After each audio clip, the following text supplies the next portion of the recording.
Don't adjust your sets or your dials or your settings or anything else. I'm on StreamYard tonight.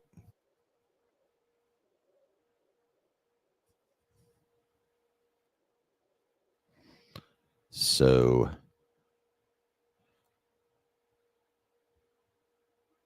that's why it looks a little different.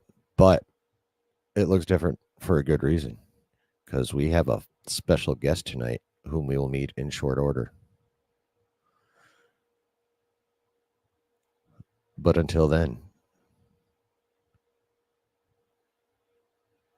beings of all types, shapes, sizes, and whatnot, you know what to do right now, don't you? You grab your sip, you light your smoke, you sit back, relax, hit that mofo and like button, and get ready for this Wednesday night stream, baby.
Hello there, everybody. Welcome to your Wednesday night stream. Welcome to the basement. How are you all doing? We got a fun one tonight. We are going to be talking a lot of Acolyte, which I know a lot of people out there are like, damn it, why is he bothering with this fucking shit? Well, I'll tell you. Because despite a lot of what's out there, there is still no guarantee that it is fucking shit. Number one. And number two, we got a special guest tonight to talk about it with us. Brand new perspective, awesome conversation. That's what you're getting right here this evening. So without further ado, welcome in, fellow nerd Avenger. Y'all know the name if you've been around. It's Headless Ned Stark. What's up? What's up? How you doing, man? I'm doing all right, man. Dude, next week. I know. A week from actually a week from yesterday. It'll be Yeah, a week from yesterday. And they're actually starting it at a real fucking time instead of this 3 a.m. and Eastern midnight Pacific bullshit. I'll never understand why they would do that. I know. It's like dumb. It's like they brought it. They got a decent start time for Ahsoka. Why not stick with it? Nope. Yeah. Back to midnight and 3. It's like, what the? Anyway. It's crazy. I remember I actually stood up. I stayed up for, I would say, most of the episodes of Kenobi. And that was disappointing because I did not like that show at all. But yeah, it was brutal, though, staying up that late, you know? Oh, for sure. Yeah, I don't think I've... What did I stay up for? I think I stayed up for the premiere of Kenobi, and that was about it. After that, I was like, "Yep, next morning for this bullshit." And I remember starting it with the Book of Boba Fett. I did it for the finale, and again, that was disappointing too, because after the 2 Luke episodes, you know, it's like, the finale was like, oof. Yeah. Well, before we get into like all the ultra specifics and everything we want to chit chat about, I mean, we only just started chit chatting on Twitter not that long ago. So like, I know nothing about where your fandom or anything comes from. So like, give me a little bit of like, how long have you been the nerdy, and like, where did it start and all that kind of shit real quick, just because I don't know. Yeah. So my first movie I ever saw in the theater, it was Empire Strikes Back. And I still to this day remember, those AT-ATs walking through that snow, and you got the giant slug monster trying to gobble up the Millennium Falcon, and that, and then obviously the big fight at the end with Luke and Vader, and that right there is basically what got me sucked in. And I was pretty young still back then. Now I'm just old and cranky because I just want good Star Wars. Yeah, tell me about it. But yeah, so I mean, that's pretty much where it started. And dude, I'm the guy who would work a job and did not want to be there. So what I do, try to make it fun, try to find the nerds with you, and then a bunch of us would just like write random questions on the whiteboard about the different movies. And then at this time in 1999, I was still there and I was in college, and basically ended up going to see the Phantom Menace. And this is again, kids, this is back when there was really no internet to buy tickets. It was when we had to stay outside overnight. Oh yeah. We worked a double. We got to the theater around 11 p.m. and we slept outside all night. And for some stupid reason, they didn't sell the tickets until 3 p.m. Oh no! 10 in the morning. Oh Jesus! 3 p.m. So we were there from 11 p.m. to 3 p.m. and everyone around. I mean, there was a ton of people in line for this, but we were able to get the tickets. And then again, back then, if you wanted to sit together, guess what? You're showing up to the movie theater 3 to 4 hours early if you really wanted to sit with your group. And we had a group of about 12, so we all wanted to kind of be in the same row or at least double up in front of each other. And yeah, it was crazy, man. And then when I met my wife, I'm trying to think. So Attack of the Clones had just come out, so I did not put her through the absolute torture of waiting in line and all that kind of stuff. But for Revenge of the Sith, I sure did. Oh yeah. And we got there. It was a midnight showing. We got there at 9 p.m. and we sat there and watched every Star Wars trailer over and over again for 3 hours. And she's like, "What are we doing?" I'm like, "What do you mean?" And this is also before they served alcohol in the movie theaters. Yeah. Oh yeah. So it's like it do 3 hours, and even then, I mean, we're talking like 2005. I mean, yeah, there were cell phones, but dude, they were not like smartphones like they are nowadays. Like you might be to get a little like Tetris on there or something. I don't know. I can't remember back then, but I think that was when they were still trying to make them as small as they possibly could. I think they were still in that phase. Exactly. If I remember correctly, I think I had the Motorola Razr, which was like the thinnest, smallest phone you could probably get. A flip. Yeah. Yep. Oh yeah, I remember the Razrs. Yeah, it was a good phone though. Honestly, it was a pretty good one. So yeah, I didn't get to see any of the OT in the theater. Wasn't because I wasn't old enough. I just didn't get to go. Like, because I was a year and a half, I think, when A New Hope came out. Okay, yeah. So we're probably about the same age because I was like a year old. Yeah, I was born in 75, so yeah, 76. As was my wife.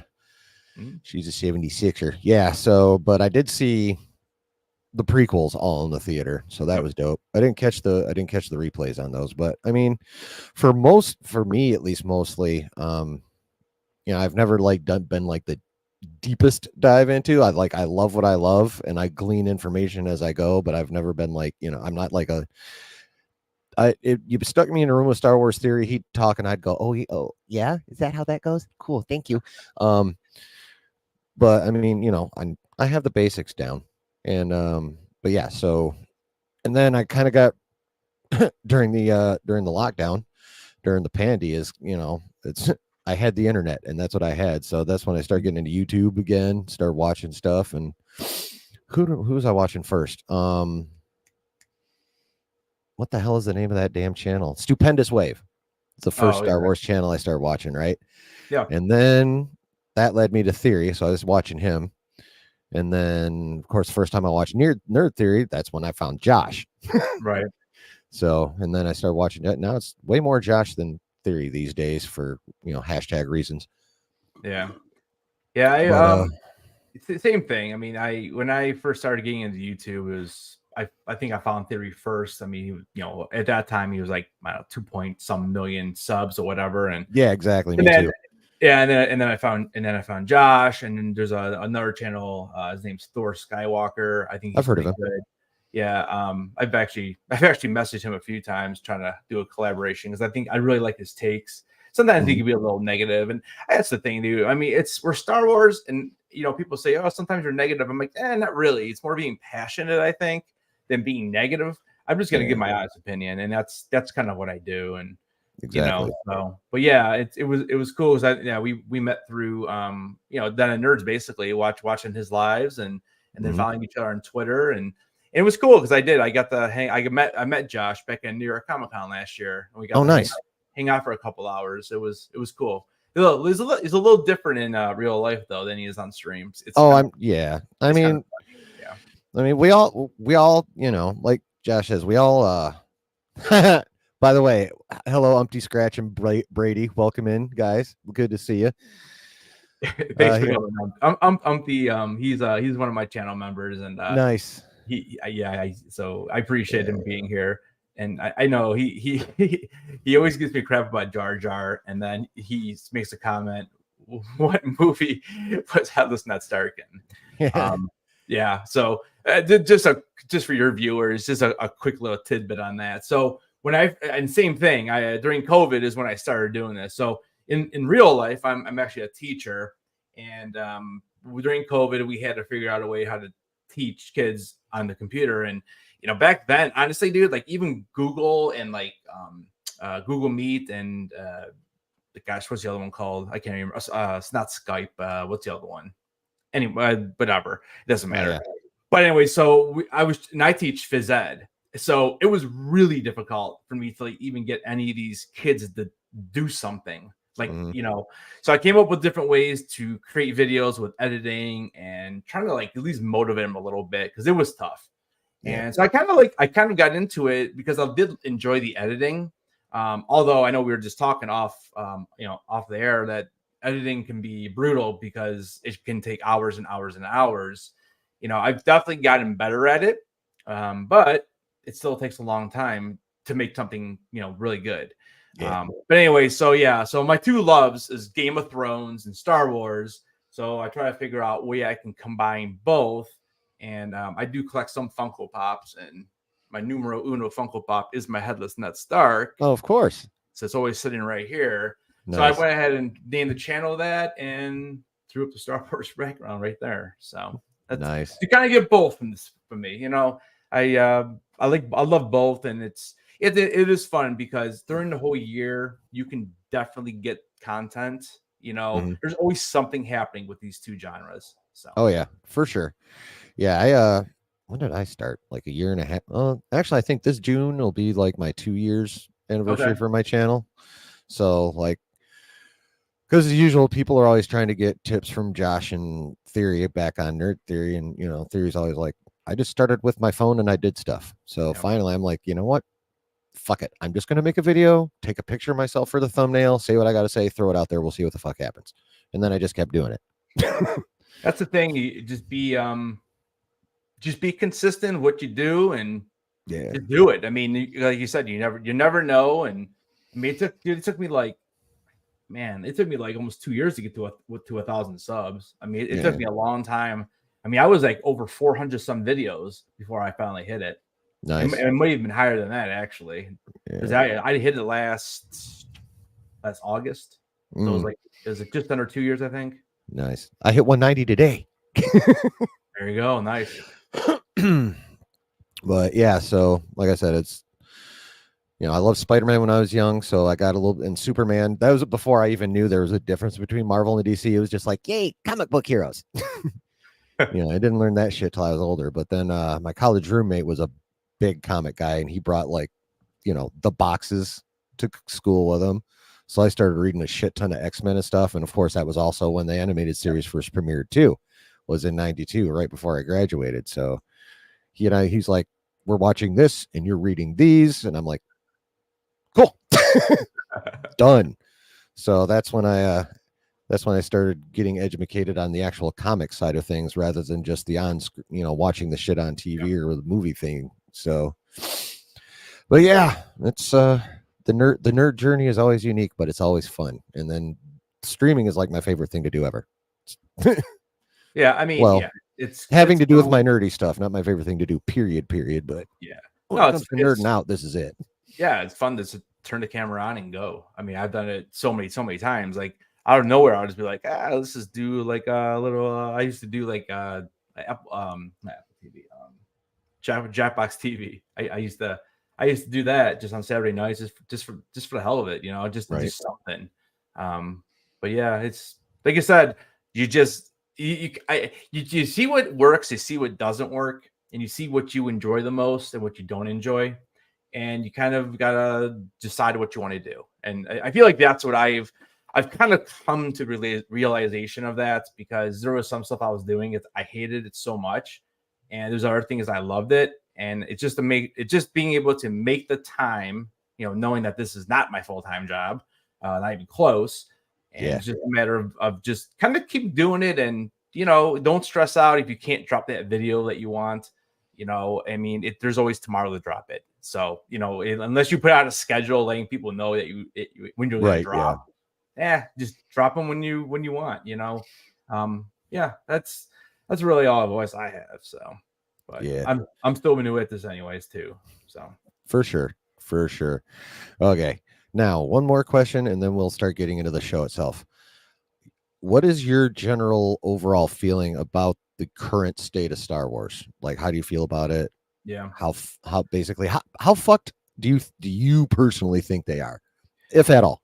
yeah, I don't know, man. It's such a hard question, because again, I always go into each of these shows just being super positive. I want to love it. I really do.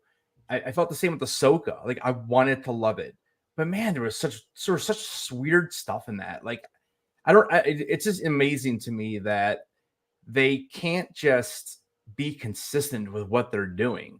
Like, just a small example in that show, dude. I don't know how, and I don't know how you feel about it, but I absolutely hated the fact that they gave Sabrine Wren any type of force powers. And when they did, it was like she was already training for like Right. months. Like, who's doing that push? I don't think we've ever seen someone do a push that far. I wasn't upset about the saber grab, because she, Ahsoka had been trying to pull it out of her, and that's like literally life or death. So I was like, okay. The push, the push was terrible. No, there is no way in hell she should have been able to do that shit. Yeah, I mean, that's just a no. That was too much. The saber grab was fine. The way I kind of like, people are like, well, it wasn't that bad. I'm like, some of my friends were like, oh my god, that was terrible. Why are we doing this? I said, well, okay, so think about this. She had some training, we saw a little bit, and we saw that she was practicing the Force, and eventually you knew it was going to happen in the show. Oh yeah. But, I mean, think about when Luke is hanging upside down in that ice cave with that Wampa. What training beside listening to Obi-Wan's voice and basically trying to smack around a little mechanical droid thing, whatever the heck it's called. I mean, what training did he get? And he was able to undo his lightsaber from frozen ice. So so again, I agree with you. It wasn't that big of a deal. Cool. But on the other side of that is he's the son of the chosen one. So true. That's a good point. Good point. Yeah. But yeah, I'm just, I mean, I actually did a tier list for Disney Star Wars projects like a 3 weeks ago on one of my actually it was on my May 4th live, I think. Okay. And I frankly was amazed how much stuff ended up a B tier and above. Yeah. Like, I was really surprised. But on the other hand, the stuff that ranked low was like, there was almost nothing in like C. It was like either D or fuck you. I think I made the last category, or fuck off or something. And that's where like there was barely any middle ground. It was either like, okay, pretty decent, or Mando season 2, or Kenobi. And there wasn't a lot of middle ground in there. Yeah. Yeah, I don't know. We'll see what happens with this show. I don't know how people are really going to react to it. I mean, apparently the reviews are good, but those are also people that Lucasfilm handpicks to see it. I know there's a couple of YouTubers I follow that were able to go see it, and I didn't really watch much of it because I didn't want anything spoiled. I want to go into this thing, fully open-minded, and Mhm. and we'll see what happens. You know, a couple of the trailers are good. A couple of the trailers I didn't really like, which I know we'll be breaking that down too. Oh, yeah. But yeah, as far as the overall state, though, for me, the Last Jedi just ruined everything. It just ruined everything. It really did. Yeah. And they got a little back with Mando with the first couple seasons of that, and then everything else has been mediocre for the most part, if not awful. So I'm not a big Andor fan. I just thought it was boring. I didn't care. All those characters I know were gonna die except for Mon Mothma. I, Right. Yeah. I just didn't care. And I understand the same thing you can say for this Acolyte show. All these characters are not around. But at least they're new characters, and hopefully it's a new story. Hopefully it's something different. I want Yeah. some type of link to everything. I know a lot of people don't care about that. The link between, if it's not even this and Phantom Menace, you just give me something. Give me a little something. It doesn't have to be much. And I'm not talking about like a cameo. Like I'm not talking about if Yoda shows up. Like that to me, that's not a link. Just give me something small. I don't know. I always like that continuation thing. Like this is like say the name Plagueis. Just say it. Say it. Yeah, I mean, can we at least mention it? Like that's all it takes. And we'll see. But yeah, unfortunately, things are not wonderful right now. Yeah. And I don't know. The new Rey movie, again, I don't really have a problem with Rey as a character. Like I liked The Force Awakens. We saw that in the theater 5 times. I thought the movie was great. And I get it. It's similar to A New Hope. It was still a little bit different. I had no problem with the way Han died. I thought that was, at least it made sense. I did not like that Han and Leia got divorced and all that crap. I thought that was stupid. Yeah, the separated thing. Yeah. Yeah, that was dumb. Because like you go from them being so in love, and then all of a sudden, I get you all those years later, but like it just you gotta show that. Then there's got to be some way to show it. Yeah. You can't just say, oh no, well, he's just a beatnik dad now, and their son is off being the new Vader. That was like the worst part about it. Yeah. But and then obviously not even having Luke in the movie was a miss. But I didn't mind the way they ended it. Like I liked it, and I'm like, oh, it's gonna be so cool now. That next movie will be all Luke. Let's go. And God, man, did he blow it? I mean, gosh. Yeah. What up, Prez? Welcome in, my man. How you doing? What up, Griff? What's going on? I'm sure you're seeing starting to see some familiar names now there. Yeah, Prez makes a good comment there. Oh, yeah. You're right. It would be odd not to see Yoda in this. Yeah. Well, period. I mean, and it should be Yoda with a little bit of hair, because this is 100 years before before Phantom Menace even. So he should have a little bit of a lockage going on there. Yeah, he's like shouldn't look like me anymore. He's like 770 years old. Exactly. He should be looking good. He shouldn't be going bald till like at least 820 or some shit like that.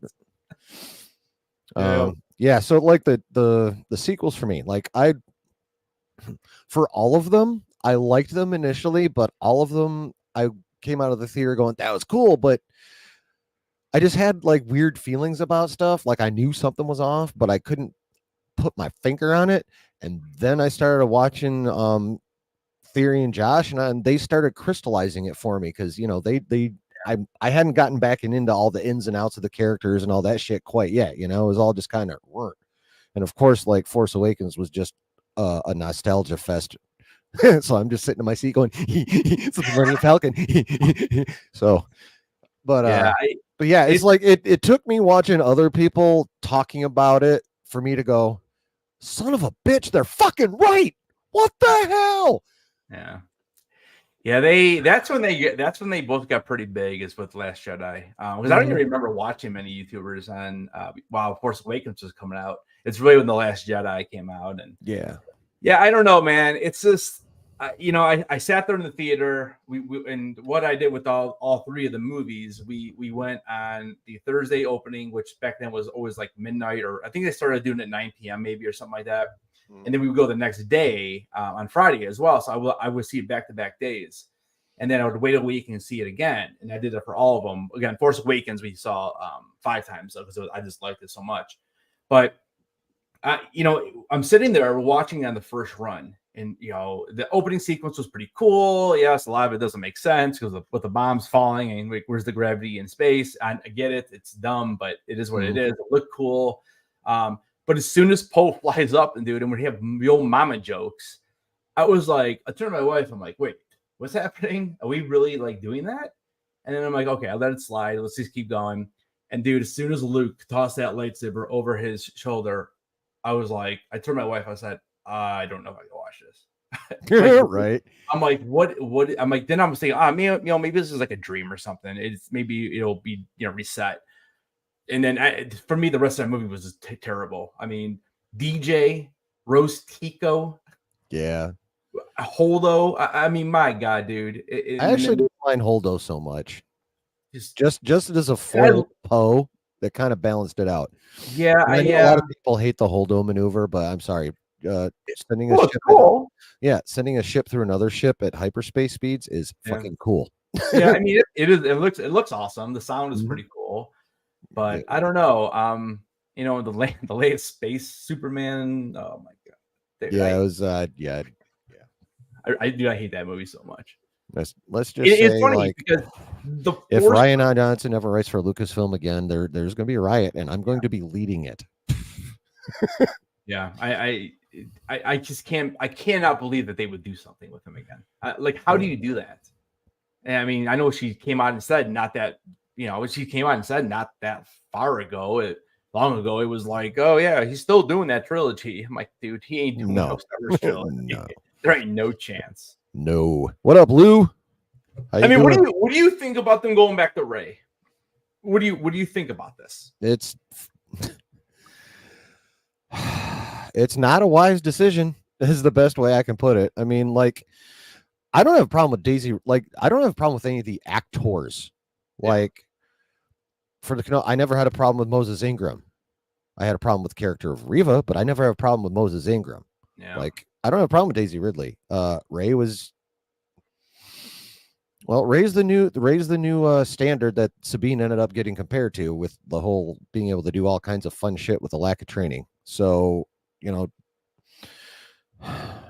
they just, the way they keep doubling and tripling down on the way they do things, I don't know if that character is redeemable at this point. Like, I just don't know. Like, it would take, at a minimum, they'd basically have to completely redo her hero's journey right there in that movie. Yeah. And that's only to start redeeming that character. There's a lot of work to be done for me. Yeah. I mean, I didn't have a problem with her in Force Awakens. I'm like, as long as it gets explained, like, how was she able to, make the guard come release her? How was she able to fight Kylo, when he was doing the mind thing? How was she able to, the dueling with the lightsaber thing, I didn't have as much of an issue. And the real reason why is because at least she did use a staff. So it's similar, I guess. And so she obviously trained or knew something, but it would have been nice to, like, even just a couple of lines, maybe Han sees her doing something and he asks, you can handle yourself really well with that. And maybe she just gives out a quick little blurb, explains something about how she got trained or how she learned how to fight, because, we don't know anything about her childhood really at all, except that her parents were taken away from her and she was left on Jakku. You know? I mean, that's really all we know. Yeah. And I mean, someone, even with, the martial training she managed to pick up on Jakku, going up against a basically fully fledged dark side wielding force user. I get it. Fuck. Yeah, no, I get it. That'd be like me going against, I don't know, fucking, like, one of the actual stunt guys or stunt choreographers that, sets up those sword fights. Like homie that did the choreography for the original trilogy. Even at his age, if I went up against that motherfucker, I'd be toast. Like, it wouldn't matter. He's that good. Or, like, it'd be like me going against Christopher Lee back in his heyday. Like, how badass that dude is. Like, he's insane. Have you ever looked into his background? Yeah, dude. Dude's Christopher seen Lee. some shit and he has done some shit. Yeah, Christopher Lee's a badass, man. I'll tell you Like that. straight up. So I mean, but yeah, it's going to be very hard to redeem that character, and they're going to have to they're going to have to surround that movie with like one of the best stories they've come up with since 2012. I'm like, Yeah, no. period. Yeah, and part of me worries that we don't hear anything, and then part of me is like, well, as long as they're making the story correct and good and different and explaining. I mean, I think I don't know how you have an R-rated movie and you don't explain some of these questions that we have after those three movies. I mean, you have to explain some of it. Yeah. I don't know. Well, Yeah, I their mean, like their Rez is history of saying, glossing things over does not instill me with confidence. yeah, and like Rez is saying, originally she was supposed to be a descendant of Kenobi. Yep. Dude, JJ could have easily just made her Luke's son. Like, how easy you could have done that. You should, and I'm just saying, like, it would have been better. I mean, yeah, it still would have pissed a lot of people off, but you still could have killed Jada off screen. That's all I'm saying. Yeah, you could, or because that's the problem is if you come up with a different name for his wife, yeah, you're fucked there too. That's like, that's a whole other thing. Yeah, I mean, the solution back then was simple: respect the EU, not turn it all into legends and then go in an interview and say we have no reference material. Bitch, you got 30 fucking years of reference material. What the hell are you talking about? I know. Like, dude, seriously. From like 1990, maybe 1994 to like 1999, dude, that's all I did was go on StarWars.com and just read everything about the EU, everything. Yeah. I mean, I knew so much. I mean, I don't remember a lot of it now because I mean, this was a long time ago. Right. But like, that's like some of my favorite videos to make are like those EU old videos on just characters that not many people even know about. Like, right. I haven't done a ton, but I've done a few here and there. And it's funny though. Like, some of them get hit, some of them don't get hit, and I don't know. But I have a Mara J when I'm working on it. I want to make it. I want to make it so good because right. Oh yeah. Well, she's like my favorite EU character. Fucking Mara J. I know, right? Yeah, I mean, like, I'm that guy. So, like, when I started getting into the EU, I figured out which book was farthest in the past as far as I could go, and I bought that one.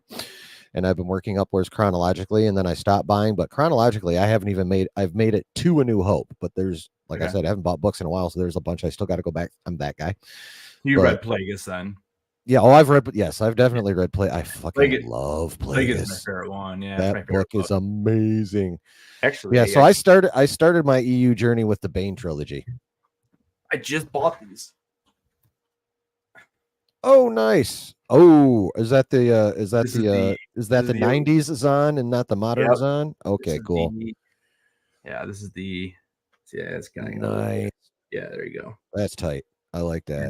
Yeah. I need that. I haven't read because they're after Empire, so I haven't gotten to them on my chronological alien retentiveness yet. This and Plagueis, those are the best.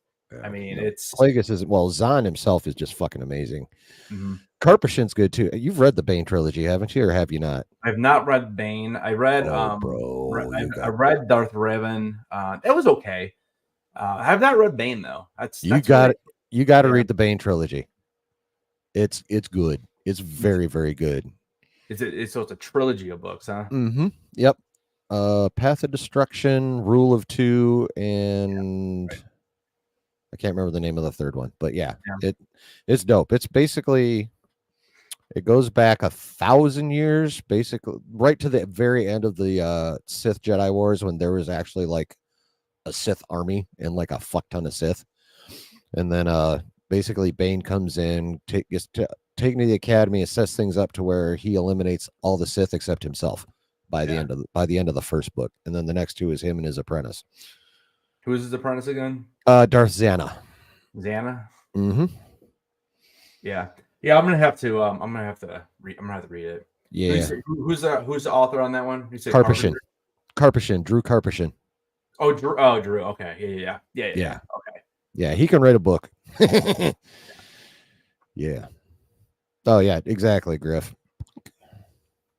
Yes, it's really good. He's he there's a reason he ended up becoming the last remaining Sith. Dude's a fucking beast. Yep. And one I like latch onto the weirdest things. Like one of my favorite things about Count Dooku is I love his hook handled saber. Yeah, And it's cool. then I read the Bane trilogy. He used one of those. Bane Wait, did. who He did? Oh, Bane did. He ended up using a hook handled saber. So I was like, I do that about the weirdest stuff, but so I like Asajj Ventress's sabers. yes, sabers. Yeah. yep, yeah. I like different sabers. You know, it's funny. I just it must have been a couple weeks ago on my live. I had, or maybe in a video I made. I can't even remember, but I had mentioned something about Rey, and you know how what a miss it was. That how do you not have her have a double bladed saber in one of those movies when she had the staff the whole time? Like I feel like it's such a miss. I mean, no kidding. Actually, what would have been cool, they could have really had fun. Instead of redeeming her, flip it like to that vision of her she saw in Rise of Evil Her. If she'd have made that flip and then had her flipping be the incentive for Kylo's redemption instead of how they did it, that would have been fucking cool. Yeah. I mean, that would have been something totally different instead of kind of rehashing what we've already seen. You know, I would rather have just Kylo just like, I don't know, just never turned. I hated that part too. Whatever. Well, but you knew it was going to happen. Well, what they didn't wasn't he basically a combination of two of Han Solo's sons? Like, wasn't Jason the one that kind of went dark side, and then he had a younger brother that didn't, something along those lines? I can't remember exactly. Yeah, so they had twins. It was Jaina Sola and Jason Solo.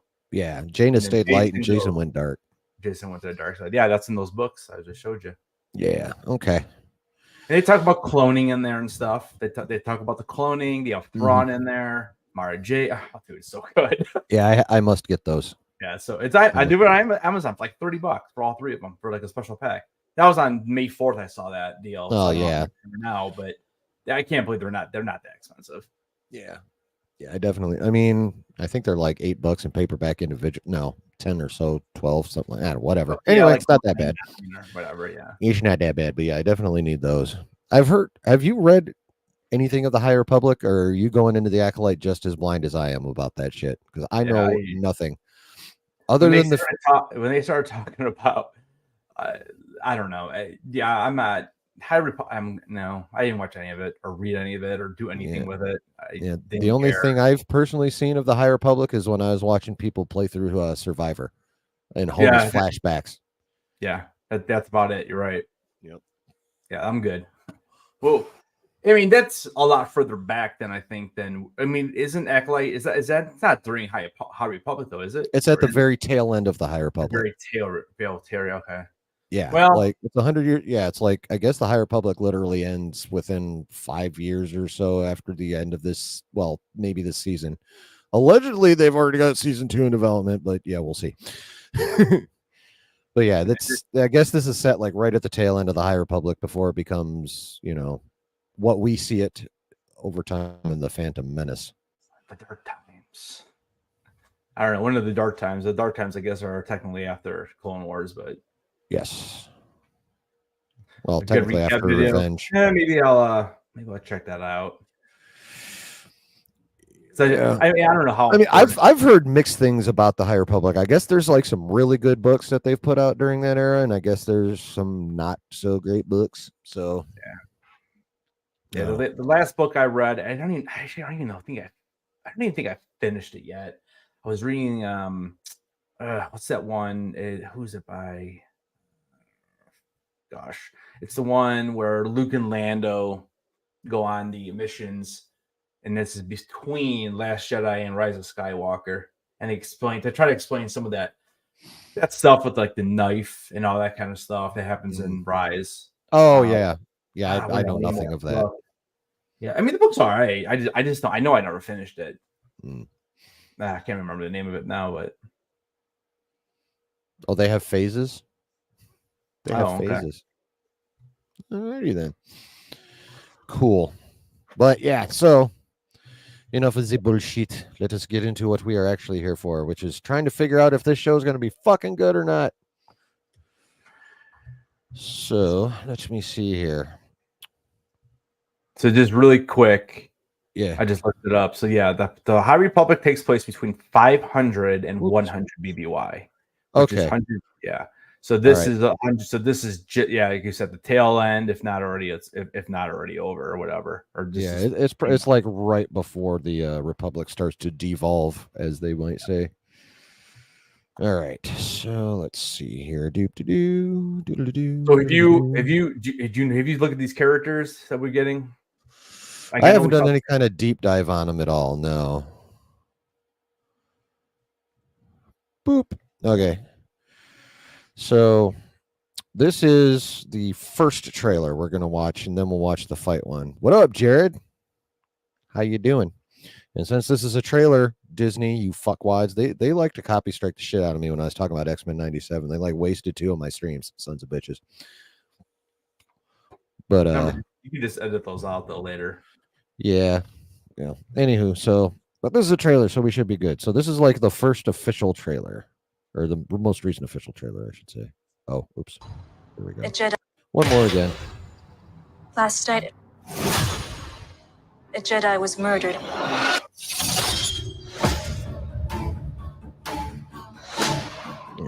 Just real quick.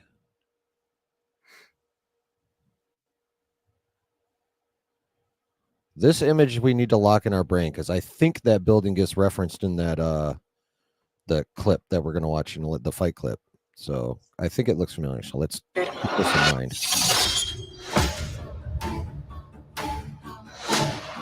The Jedi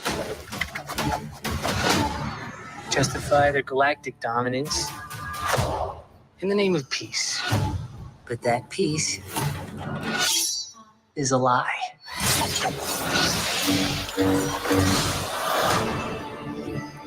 Jedi are being hunted. Actually, you know what? I was wrong. And I think. Do we think she may have won this fight? Why is that? Oh, because the lightsaber's in the ground. Let's say, well, that and look at the surroundings. Yeah. With all the slats and stuff. So go back to the image of the Jedi the one with the saber. What does she look like? I'm gonna see if I can. You're talking. Yeah, look at Space Trinity again. Isn't that Carrie-Anne Moss? Isn't that her character? Yes. I mean, is a lie. See, it's that right there. It just looks like it's darker lit in the other scene, but do you really think they're gonna kill her off that? So I mean, I would imagine these are probably all scenes from like the first 2 episodes, I would assume. Oh yeah. Do you think you're killing her off in the first 2 episodes? Well, and I don't. Well, see, I'm pretty sure from later on in the trailer, she's going to look a little bit different. I think she's going to be part of some flashbacks as well.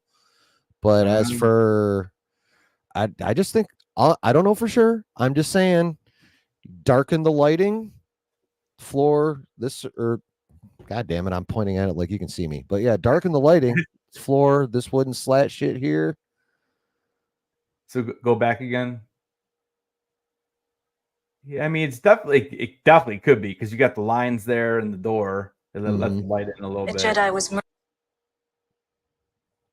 It's too bad. Yeah, I don't know if we get a good enough look at Carrie Moss's hilt. Yeah, that's what I was going to say. This looks like the damn same building to me.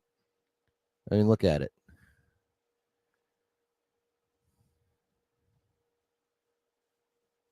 Skip the ship. All right, close enough. Dominance in the name of peace. But that peace. I mean, change the lighting. Yeah. So, Space Trinity may be dying in the first episode or 2, and then we're only going to see her in flashbacks. Interesting. Be patient, Prez. Is a lie. Damn it. No good shot of that hilt. Jedi are being hunted. Yord. What a name. Hey, what was that dude's surroundings like? Maybe it could have been that guy. Is he in wood or is he in? No, that's stone. Definitely not that one. Okay. She was my student. I trained her. Let me be the one to bring her in.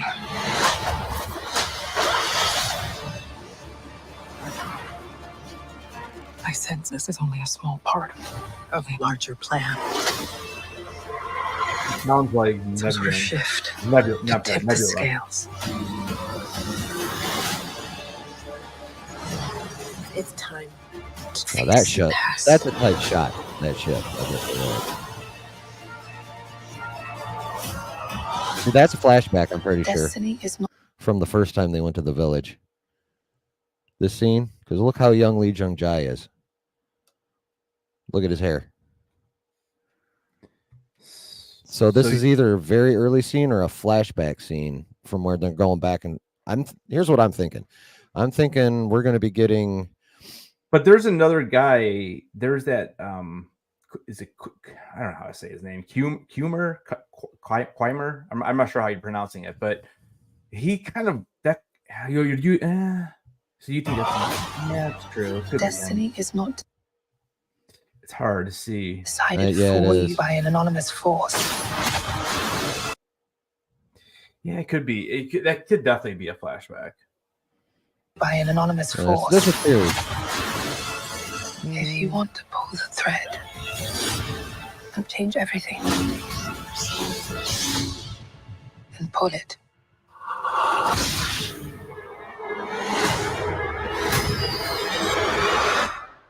What are you?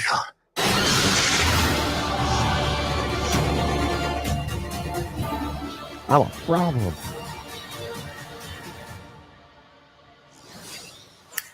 Yeah, okay. Just for a bit. But yeah, so. And then this mask kind of looks like a Cenobite, doesn't he? You ever watch Hellraiser? Yeah. It's like a cross between a Cenobite and Abeloth. Yeah, I'd say Abeloth. So Josh could be right on the Abeloth. They could be teasing the Abeloth. I'm gonna go with that. Oh yeah, I'd totally be here for that. I've researched her. I haven't actually read like books she's been in, but I've done some research and I'm like, ooh yeah, bad bitch. Let's do this shit.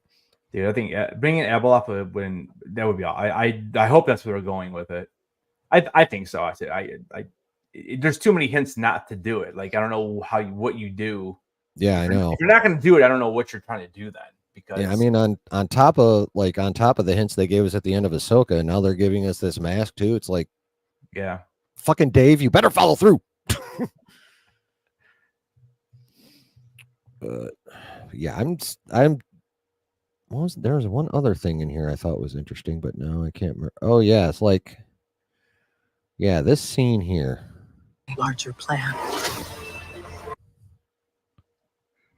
So we got this Padawan getting his eyes demonized like on Supernatural and shit.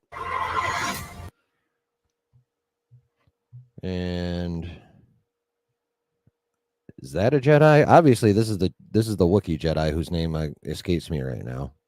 So that's probably at least his Padawan, and I'm not sure if that's another Jedi or if that's a villager. So Wookiee's name is got it right here somewhere. Kalnaka. Oh yeah, okay. I think it's pronounced Kalnaka, which would be cool. I mean, yeah. The only Jedi I've seen so far is Gunji, so I wouldn't mind seeing Yeah. a full-grown one in live action doing Jedi shit. Mm-hmm. Prez, this is a prequel to everything because it happens 100 years before Episode 1, so it's a prequel to the prequels, technically, timeline-wise. Yeah, so this is like 100 years before Phantom Menace. Yeah. There was something else with these villagers. I sense this is only a small part of a larger plan. There's them, him, Grandita. Some sort of shift to tip the scales. It's time. To face the past.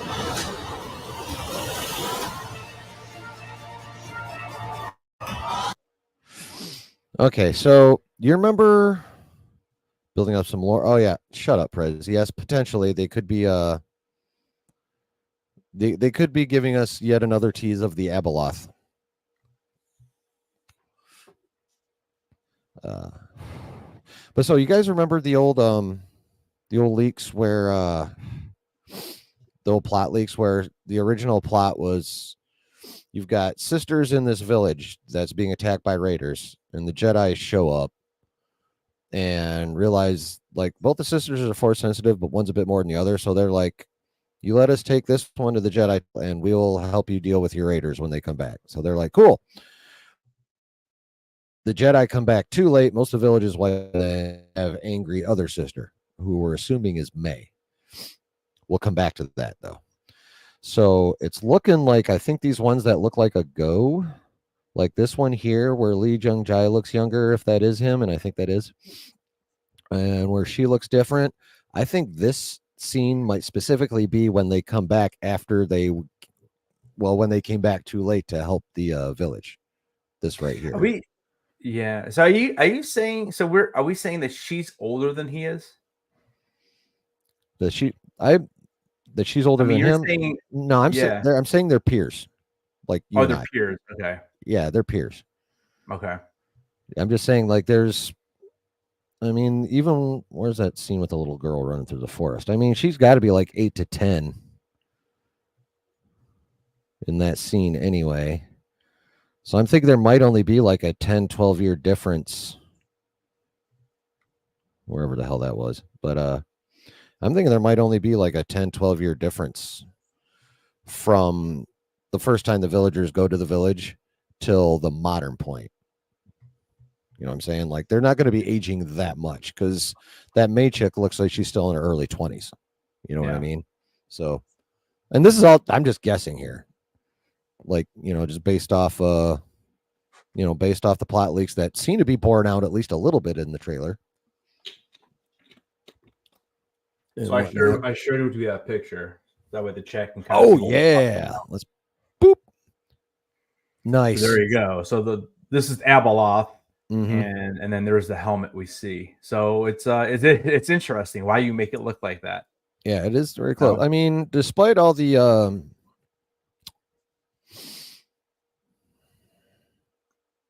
do I want to say this? Despite all the extracurricular points Leslie Headland likes to bring up, she is known to be a Star Wars fan. So I'm not going to put it past her to actually do something that cool. Yeah. I won't guarantee it by any stretch, but I wouldn't put it past her either. So, but yeah, that's definitely a reference for sure. And yeah, I like that. Yeah, it's interesting. But evidently in one of the last clips, I think it was, I can't remember, one of the more recent clips that they dropped, someone done fucked up on the captioning. And I guess one of the, you remember hearing about that? Yeah. So I guess it was supposed to be instead of like the old plot leak just had them sisters. Evidently the big reveal is that it was supposed to be twins, but they done fucked that up because they revealed the other twin's name when she was like, it wasn't me. I was like, damn, dude. Can I mean, are they trying to hide the twin thing? They were. They were. They were. I thought it was obvious from the very. Go. I thought it was obvious from the very beginning that the whole purpose of the show was going to be because there was twins. One goes light, one goes dark, and then we can figure it out. Well, it was originally. It was only like I said. Originally, it was only that they were going to be siblings. Is the thing like they were trying to keep it hidden that the siblings were in fact twins, and then they fucked that up. With the captioning. With the captioning, no less. Yeah. But I mean, it doesn't really spoil anything for me personally because I already knew this. Like, I mean, you deduced it. I feel like this has been going on for like a year. Like, I feel like I've known that this show is going to be about two twins. I don't know. Yeah. But yeah, they were allegedly trying to keep that hidden. Yeah, well, they blew it. Yes, hardcore they did. Yeah. So, but is there anything else you want to try gleaning from this? Anything that popped out to you that I didn't hit? Go to the go. It's toward the beginning. When we kind of see those three dudes in the prison, or like in a bubble, almost looks like Yeah, when he's talking the, about the three aliens. Yeah, I just want to kind let's of see, get a mute better. this for a second. This thing's fucking loud. Play, yo. Yord. What a name, Yord. Yeah, that's pretty terrible. I am Yord. Sounds like he should be. Oh yeah. Oh yeah, that's it. Yeah. See, that actually said he was Master Soul. Blink. That's why I thought it looked like him. Right there. See how short his hair is and stuff. Oh yeah. Okay. And then that's. So we're definitely okay. And then see, she's like maybe 10 right there, 9 or 10. Yeah. Okay. So we're definitely getting flashbacks then. Yep. And this is. Oh yeah. Yep. And that's this has got to also be the scene where the one kid gets his eyeballs darkened with Cal Wookiee guy. Like he would be off the screen like over there somewhere in this shot, because this is the same villager with the bow. That's if we go to the other village shot whenever we get to it.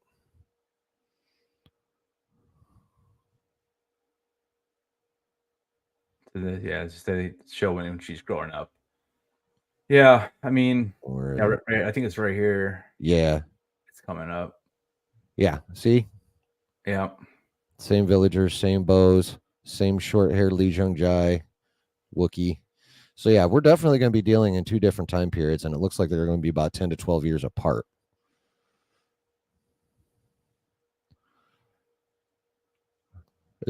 That's just what it looks like to me. We'll see, obviously, but what do you think? No, I mean, I think you're right. I think we're definitely either going to get flashbacks or they're going to, I mean, I don't know. They're just going to show this all in the first half of the first episode. Yeah, like all the stuff that happened beforehand, and then we go to the future. I don't know how they're going to play it. Well, for the sake of more Carrie-Anne Moss, I hope we get flashbacks. Because whacking her an episode or two in, it'd just be dumb. Here's my thing, and this always kind of irritated me with Mandalorian, is that in season 1 we get a couple flashbacks, and they almost just totally stop doing it. Like, if you're going to do flashbacks in a television series, then you need to be consistent with it. You can't don't just do it in one episode and then and then you don't do it again. Like it's not fair to the viewer if it's made to be somewhat confusing. Like we had when Mando was a young kid, and then all of a sudden, like in Mando season 3, we have the whole Grogu thing, which that was obvious that's what that was a flashback of. But it just, I don't know. I feel like if you're gonna do flashbacks, then be consistent and do it more often. Not like Lost. I mean, you ever see Lost? I watched most of it, not all of it. Yeah, I mean, like that was a totally different type of flashback show because it's really diving into each character. But almost like would be a good example. Oh, like Dexter. You ever see Dexter? Oh, I love Dexter, except for the so how Dexter, they always go back and forth with Harry.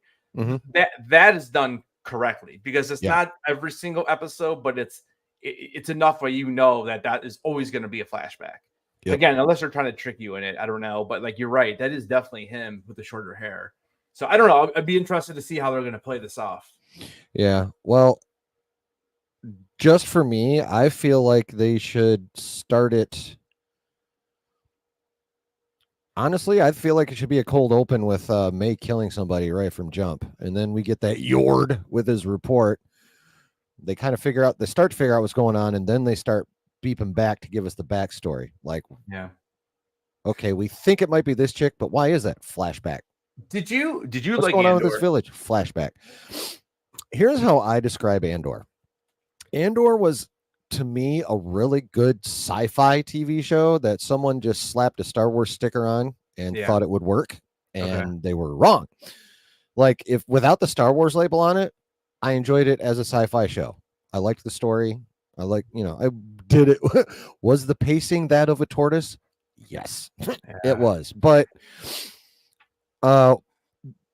what's his name? Gilroy did enough with the characters to where I didn't mind that so much, but in terms of it being actual Star Wars, no, that was that wasn't any more Star Wars. That was a sci-fi show with a Star Wars sticker, which made it no more Star Wars than, remember back in the 80s, taking a Cadillac hood ornament and throwing it on a Chevrolet. Yeah. Doesn't make that Chevy a caddy, and that Star Wars sticker didn't make Andor Star Wars. Yeah. I'm wondering because Mando doesn't do this. Ahsoka did not do this. I don't think Ahsoka did it. I don't know. You can correct Flashbacks? me. No. Why are they dropping 2 episodes at once? Ahsoka did. Ahsoka did do that? Mm-hmm. Actually, they might have done 3. No, they didn't do 3. I know No, it was 2 though. Yeah, they did 2. Okay. They actually they do I a lot of worry when they premieres with do 2 that. episodes I worry lately. that they do this because I feel like sometimes they think that the first episode's not going to be good enough by itself. Yeah. I don't know. We'll see. I mean, that's how I felt with Andor. I'm like, well, thank God it was another episode because that was horrible. And then the second episode was just as bad. But Yeah. you get about 4 minutes of action at the very end of episode 2, and after that, they lost me totally, and I just had it on as background noise. Dude, I left Andor knowing Andor, and my mom. Like, Right. I could not tell you one more character's name at all. Yeah. I couldn't even guess because that's how much I didn't pay attention because I just didn't like it. I can't remember character names because, like I said, it was a good show, but I wasn't like all woo. Yeah. I enjoyed it for what it was, but as for it being Star Wars, no. Like so, it's a couple of the best episodes in Andor were like probably with Andy Serkis when he was in there. Mm-hmm. When him and they were in or something. The Mickelson brother, I like him a lot. The guy that plays Selvig over in the MCU. What's his name? Not Maz, not Lars. Oh, Lars? No, was it Lars? Yeah, no, Lars.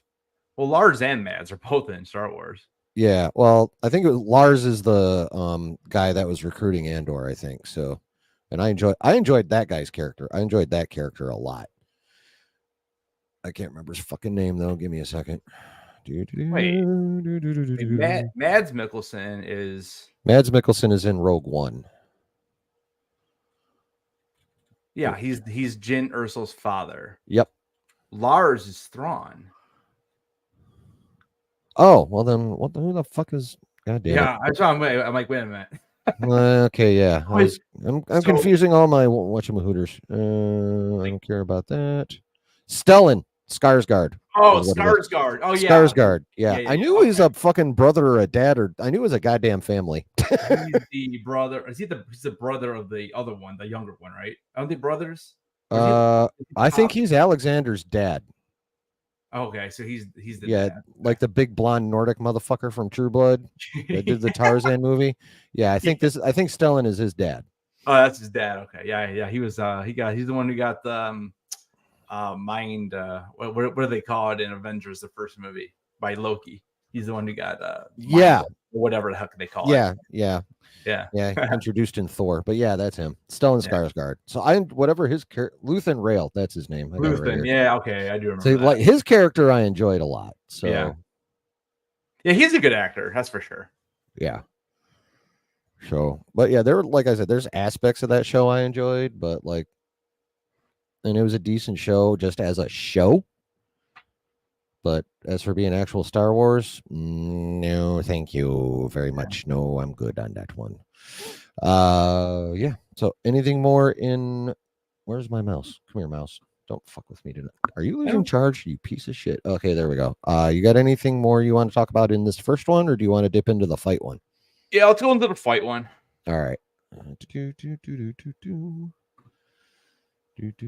Oops. Yeah, I meant this one here. Okay. So we go back one and then this one.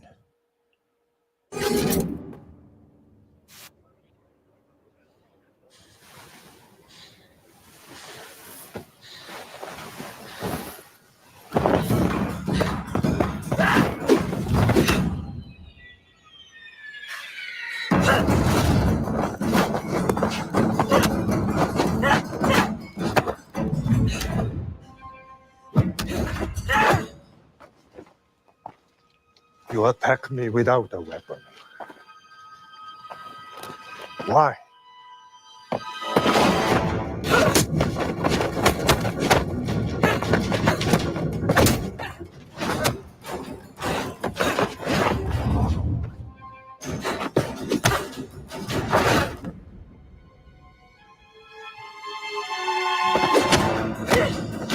Force projection?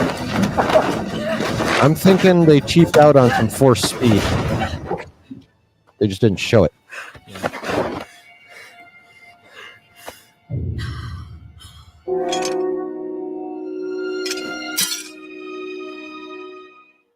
As she picks them up and force throws them into the back of his neck. What do you think about the fighting? I don't have a problem with space kung fu. Okay. You've gotten into the. You said you study a lot at EU. Do you remember? You ever run across the name Teras Kasi? Wow, that's a wow. I feel like I know that name, but I couldn't tell you anything. Okay, well, in the EU, Teras Kasi was like the most baddest ass form of martial arts that existed in the galaxy. Okay. The top practitioners of it could go against large groups of basically armed or unarmed people solo and clear. Like they were just insanely badass. There was a guy, I can't remember his name, but he was in the MedStar duology, which starred Barisafi, oddly enough, in those two books. But yeah, this dude was just insane. Like he was running out and taking on separatist patrols for entertainment. So, and I'm assuming, you know, in in wanting to be able to keep the peace, you gotta, you know, if you don't want to start chopping people up with your lightsaber, you better be able to knock them out, and you better be able to do it pretty fucking quick. So I see no reason why the Jedi wouldn't teach a somewhat pared down version of Teras Kasi, because in his pure form, it's almost like dark side fighting. Like you get taught to kill quick, maim quick, breaks, all that kind of shit. So in my mind, there's no room for Jedi not to be pseudo kung fu-ish anyway, because they'd have to be prepared to run into, like, even at minimum, a really good for that. You know? Yeah. It makes a lot of sense. You know, and like you said, it kind of, when I first saw it, I'm like, oh, why am I watching The Matrix? That's the first thing I thought of, right? Or Crouching Tiger, right? And Yeah. I'm like, but the more I thought about it, I agree with you, because you're right. If you're the Sith and you are in the shadows, you're trying to hide. You're right. This is one way to kill a Jedi without having to use a lightsaber, because if you do that, then you know that they will know what's happening. So that makes a lot of sense. What I'm really curious to see is how they're going to bring this guy into this thing, though, because of everything that we know and we've heard, and you know, we've all heard the quote a million times from Phantom Menace. You know, I that's the part. That's my biggest concern with the show. Yeah, I feel like that part you can't mess up, and I don't know how they're going to do it. I really don't. So yeah, that's my main concern with the show. Like, everything that Leslie and some of the actors have said outside, cringe as a lot of it may have been, what the fuck ever. You know, make it look good. Don't fuck up my lore. You know, give me interesting characters, give me an interesting story. Don't fuck up my lore. That's all I ask. And that's the only part I'm concerned about, is like, I mean, obviously that line from Ki-Adi Mundi, and then here's someone. I mean, the fact that they're in a zipper mask and dressed in all black isn't the thing. It's that fucking red lightsaber. That's the problem. Yeah. But see, here's the thing, though, too. Like, we have Darth Tenenbaum and we have Darth Plagueis, who are pretty much gonna be something in about 30 years from now, or whatever. You know, I'm not sure. Right now, Plagueis is still Tenebrous apprentice at this point in time. So Plagueis lives. So Plagueis' species. Plagueis is immune. They live a couple hundred years or so, if I recall correctly. So they're right now. So they're already part of all this, anyways. Yeah. So yeah, I don't know. It's gonna be interesting. Yeah. Well, I mean, if you recall, Plagueis had, or Tenebrous had his own side pieces, so to say, because remember, he sent a couple of them after Plagueis dropped that cave on him, or they came after him after Plagueis dropped the cave on him in the first place. So, right. I mean, if that creature is either one of Tenebrous's or one of Plagueis's side pieces, that's acceptable. But no one in that show, going past that show, can be able to identify that as a Sith. Right. Like, if the word Sith comes up, you done fucked up. Unless they all die in that fight. They scene. all die. Exactly right. That's exactly Like right. there can be no And they don't word get, period. and they don't There get could the be, Yoda. yeah, I mean, yes, a bunch of Jedi died, but who did it? Yeah. The word Unless you know, I mean, I don't know how you would feel about this. I've thought about this. I personally just think it's an easy way out. But yeah. what if however many seasons the show goes? Let's say it goes 2 or 3. I don't know. But like at the end, you see Yoda just sitting there. Oh, we must hide and never Yeah, talk I mean, about, or something like that. You know. well, I okay. mean, Some people might call this a stretch, but go with me on this one. Given how George showed us the Jedi to be at the beginning of Phantom Menace, that could literally be like the starting point for like where the Jedi cross the line from being peacekeepers into a political entity. You know what I mean? yeah. Like a decision to hide something like that, that's a big fucking decision. And you know, you're not consulting with anybody on that. And that could be like maybe not the first step, but the biggest next step to the hubris that became their downfall. Yeah. Yeah, I don't So know. I mean, it could again, be that could be acceptable that way. Like if Yoda comes in like the cigarette smoking guy off of X-Files. All right, clean this shit up. No one can know. Yeah.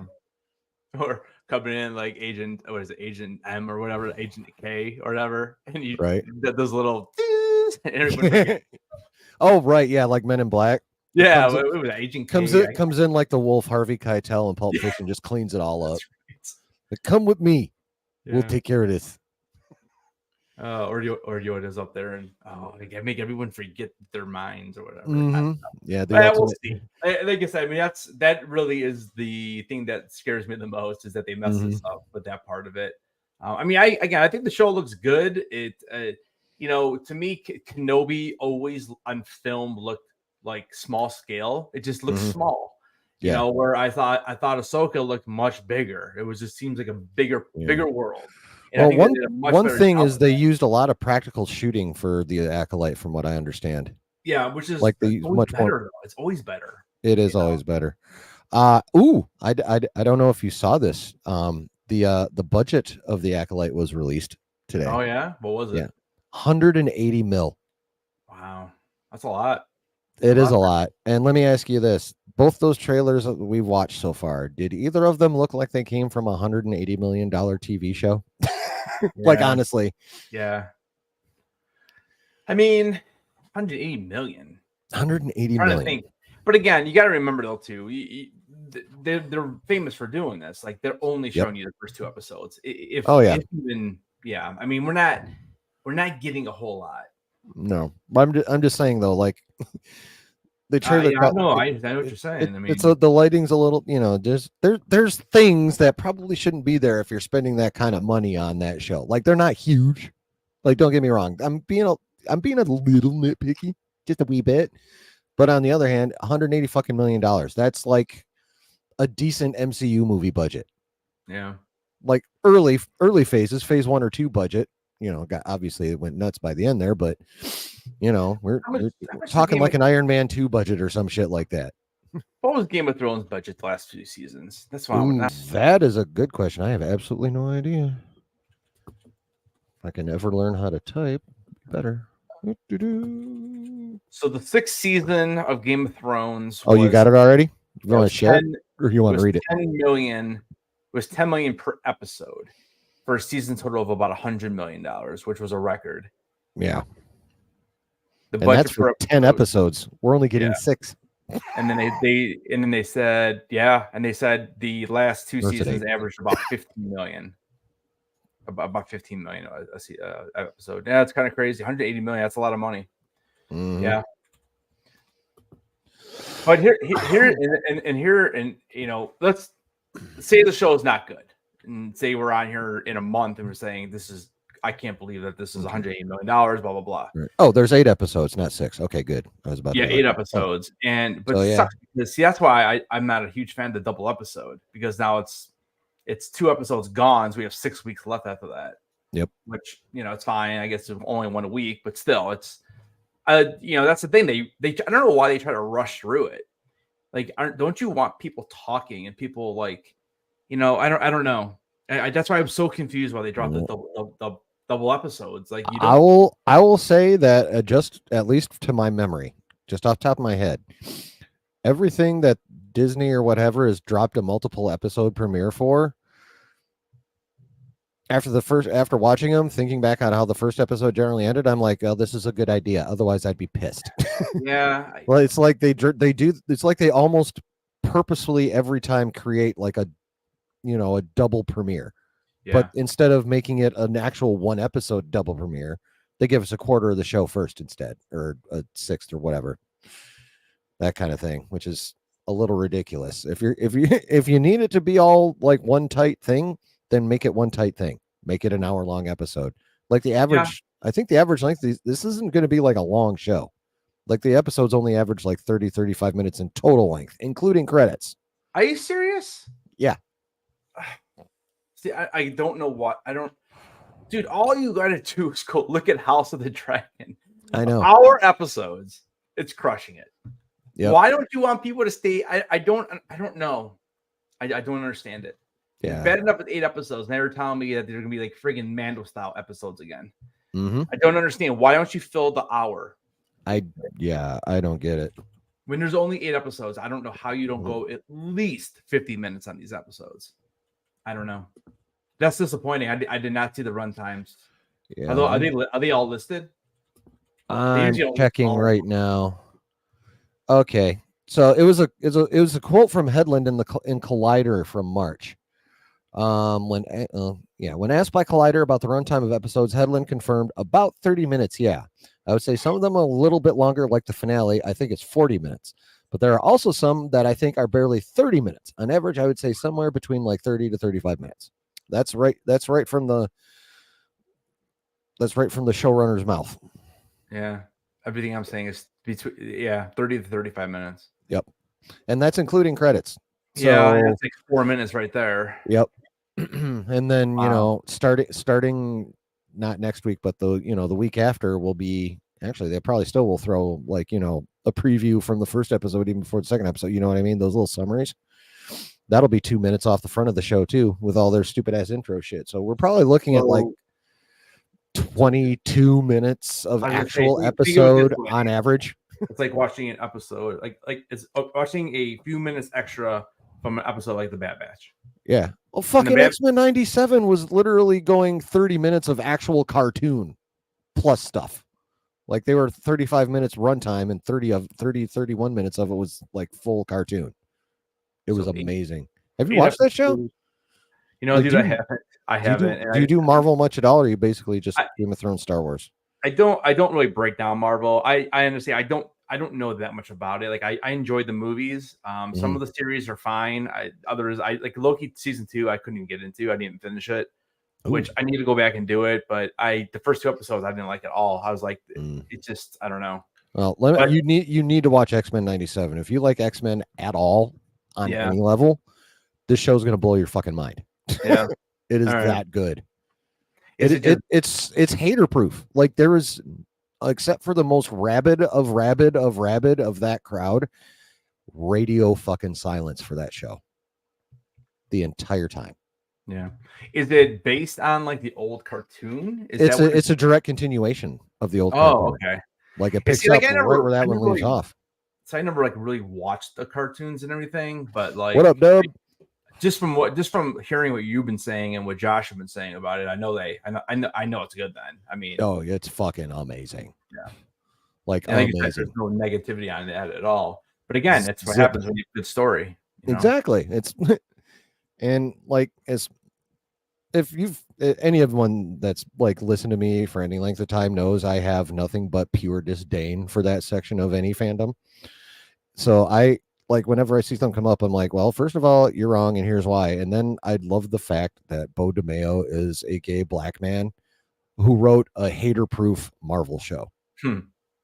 Like, attention, red hats. Suck on that one for a little bit, will you?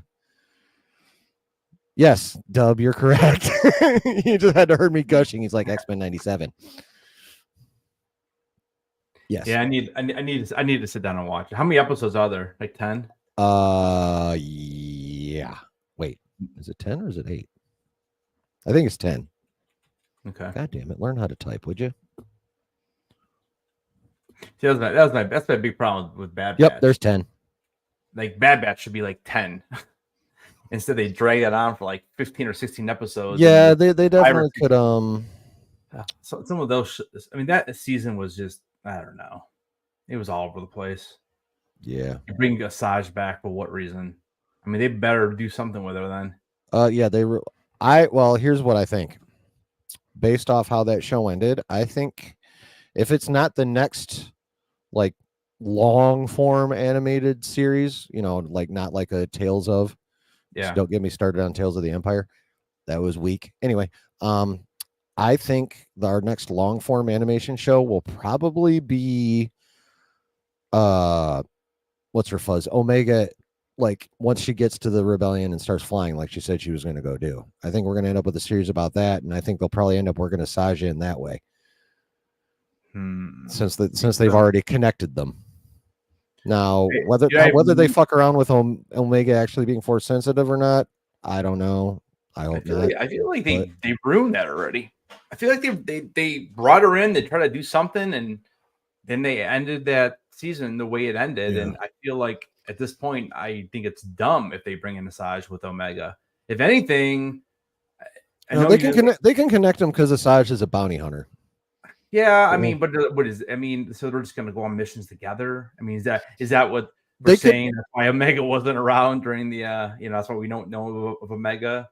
I mean, listen, if they want to do that and they want to bring, I just want Asajj to come live action, but it doesn't sound like it. I mean, I would love to see Asajj in live action. Actually, bring Barriss and Ahsoka. That Barriss arc was terrible. I wanted her to stay dark. I'm like, stop redeeming. So did I. Let her stay dark. I know. Why does everyone have to turn? Why is she in a show called Tales of the Empire? She was in the Empire for all of a day. I mean, pretty much, yeah. Long enough to be trained to go on a couple missions, and then no, this ain't for me. I know it's weird. It was weird. Like I didn't mind the Morgan Elsbeth stuff. I actually enjoyed those. Those were actually all right. Yeah, the first episode was great with Grievous. That was awesome. Oh, I know. I loved that. That was dope. Yeah, but I don't know, man. I just wanted to see Asajj live action and just bring her into Ahsoka. Like where's she been? I don't know. Who cares? Yeah. And in the Outer Rims doing some bounty work. Exactly. That's all I got to say. I mean, that'd be enough for most of us anyway. Oh, she was out bounty hunting. Cool. She occasionally flew by a battle and flipped off the Death Star. Cool.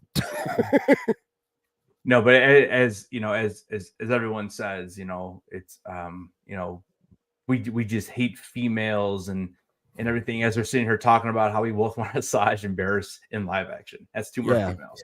Mm-hmm. No, it's called why? Because they're well written characters. Holy shit! Think of that. Yeah. Mm-hmm. I mean, Star Wars has. Honestly, I can't think of one weak female character that Star Wars has ever put out. Leia, badass. Mon Mothma, in her own way, in the realm of politics, badass. Rebel leader. Ahsoka, badass. Or Amidala. Yep, Amidala, badass. Luminara, Barriss's trainer, badass. Ayla Secura is a badass for the short time we had her. Obviously Reva. Yeah, Reva. Well, don't get into bad character writing. The Reva might be my least favorite character of all time. And I don't know if Umpty's still here. Yes, Reva is worse than Jar Jar Binks. See, that's a tough one for me. I have no problems with Ahmed Best. I was glad they made him a Jedi. Yeah, that was really sweet. But from jump, the first time I heard him make a sound when I was in the theater watching The Phantom Menace, I'm like, what in the actual fuck is this, George? Dude, it seriously ruined the movie for me. Why? I literally had to skip those scenes. I can't take it. I can't take it. It's awful. And I mean, everyone I George see on look how much he's in the next two movies. He's barely even in them. Everyone I see on the internet that even brings up Darth Jar Jar, I just want to slap the ever loving shit out of. I hate that fan theory with a passion. Oh, I think it's hilarious. It is just Darth Jar Jar. They put Darth Jar Jar in a Lego thing? I know, dude. It's awesome. I was like, what the fuck are you even doing with this? Oh my god, I can't wait. I can't wait to see what they do. It's like a multiverse type deal. I know, but Jesus Christ. Did you ever actually listen to the entire video on YouTube about Darth Jar Jar? Like, there's a whole bunch out there now, but like the original. I refuse. I refuse. Dude, it's so good. He makes you think like so. Like, oh my god, I don't want to consider that option. Oh, he's like playing dumb the whole time. Yeah, no, I know. It's actually a really good video though. I remember. Oh, I have no doubt that whoever made that video did a very good job with a nice creative story that probably bears a strong resemblance to Sense. But fuck it. No. Oh. No Darth Jar Jar. Oh my gosh, Jar Jar. No Darth Jar Jar. Misa. So, God. Oh boy. Misa can barely get my head out of Misa own hiney. Oh, yeah, he's not good. So there you go. We're making fun of male characters too. Yeah, Satis Riva and Rose Tico. Poor Rose Tico. Dude, They wrote her so bad. It's not fair to that actress. I feel so bad for her. I agree. Like that's one. It's you know what? That's one thing that it really pisses me off, and it's not even just that one crowd. A lot of people like they go. What is the point in going after the actor? They didn't write the shit. I know. They're repeating what they're told to repeat and going where they're told to go and doing what they're told to do. It's the writers and the directors for not telling the writers to change this stupid shit, and the producer / whatever. It ain't the fucking actors. Leave them the hell alone. Like for me, I don't blame Moses Ingram or Ewan McGregor or anybody on that, any of the actors on that show. I blame Joby Harold for writing that crap. I can't believe that's what they came up with. You have Ewan McGregor and Hayden coming back, and that's what you came up with. And we get what did we get? Like two scenes? Was it even two? We got they confronted each other face to face twice. In the episode where Vader was scared of fire at the end, and then in the finale. Yeah, and then we get the one flashback. Is there only one flashback in that whole show? Oh, with 45-year-old Padawan Braid Aiden or Anakin? Yes. Yeah, I think that was just in the first or the second episode. Probably could have de-aged him a little bit. A little bit. I mean, he looked good in I thought he looked good in the oh, he looked damn good in Ahsoka. Yeah, that was cool. Yeah, he looked really good in Ahsoka. And that whoever that young girl is that played the girl that played young Ahsoka, she killed it. Yeah. She was one of my favorite parts of that show. She was really good. Yeah, no, I need a young Ahsoka Funko Pop from that show because that girl's she goes to conventions once in a while. Does she? Yeah. I can't remember what else she was in, wasn't it? Isn't she a House of the Dragon alum as well? Let me see. I feel like she's a House of the Dragon alum. I gotta find her name first. So her name is Ariana Greenblatt. Greenblatt. Yeah. So what else was she in? It's Nikki, Jesse, and Ari. Yeah, I just went there.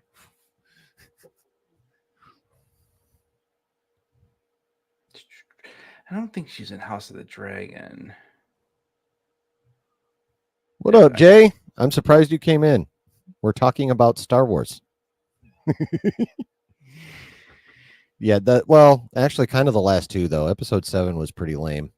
Actually, episode 7, I think, was the lamest Ahsoka episode with 8 right behind it. Well, did you like Ezra in it? Him doing the character of Ezra, I enjoyed. That lame ass fucking force food that we were supposed to get. Like I think what we're getting the Acolyte is what he was supposed to be doing. Yeah. But that shit was choreographed like garbage. Most of the fights in there were pretty weak. Yeah. Not all of them. Ahsoka v Balin 1 and 2 were both good fights. Yeah. I mean, I get it, man, with Ahsoka, like trying to like, you got those things on her, those prosthetics, whatever, and I get it that like you can't like do probably everything you want to do, like I mean, she's obviously jumping around like crazy in the in the Clone Wars and everything, but the Acolyte's going to be better Force food, Justin. It's better Force food. It's better. Yeah. Actually, something what I read is they used a lot of the backgrounds for the fighting on the volume, and I guess if you do too much movement in front of the volume, since they lost the dude who actually knew how to run it properly, they've had to actually dumb down a lot of the fight sequences that they shoot on the volume. Otherwise, there ends up being some disconnect between the actors in the foreground and what's going on behind them. Oh, okay. So that's also a reason why the choreography in that show was ass, is they couldn't even get their editing done right. Yeah, I mean, it makes sense. I just felt like it was slow. Like I felt like she was slow. Where we know that Ahsoka is definitely not slow. In her fighting style. Yeah, I mean, even young Ahsoka had better movement, honestly.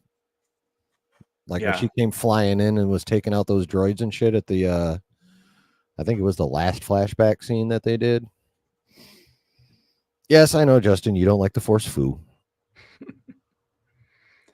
Yeah, she was in she had a very minor role in Infinity War, but she was probably like, really young. Oh yeah, for sure. God dang it. I knew she was in something else big though. I could have swore. Barbie, she was maybe it was Barbie. Maybe that's what I'm thinking of. Yeah, I don't really see. She was in something pretty high profile. Voice actress in some stuff. Yeah, I think it's just because she was in, I think it was Barbie. That was the other big thing. Could have been, yeah. Boss Baby, but that's a cartoon. She was young Gamora. That's right. Okay. Young Gamora. Okay, that's what it is. Okay. Yeah. I knew it was, all right. So yeah, she was young Gamora, and then now she's young Ahsoka. Yep. She's got the young badass chick thing nailed down. It would appear. Guys, she's 50 at this point. She's going to slow down. Hey, don't remind me. I don't need to be reminded about my slowdown, sir. Thank you very much. Not 50 yet. You're not 50 yet. Nope, not till next year. Next year. Yeah. 49 in October and then 50 next October. All right. So, what else? I could have swore there was something else I wanted to look at, but no, it wasn't in that one. Could have swore there was something in the original trailer, but maybe I got it all. Oh, shut your face. Yeah, the original trailer was like... Oh, this is the one with Space Trinity and What's Her Fuzz fighting. I found that clip, or at least some of it. Some of it. Okay. Oops, I didn't. Shut up. No, not that. God damn it. I hate it when I do that shit. Stop it. Go back. Thank you. Unmute. You will not win. This is a fight that you will not win. She just fights everything. At least some of it. Killing Jedi. It doesn't make sense. Oh, this is the light whip one. I trained her. Now she's a student of the dark side, an acolyte. I didn't do it. Believe me. That right there. That's Star Wars. That was that was the caption they fucked up. I didn't do it. Believe me. I said go back. This is a fight that you will not. All right. Yeah, when they captioned her name right there, that's the good twin. Believe me. It's not there anymore, obviously. But that was the one they fucked up. Yeah. I don't know. I mean, I thought it was obvious, and that's what we've been hearing forever. So, not gassing, just discussing.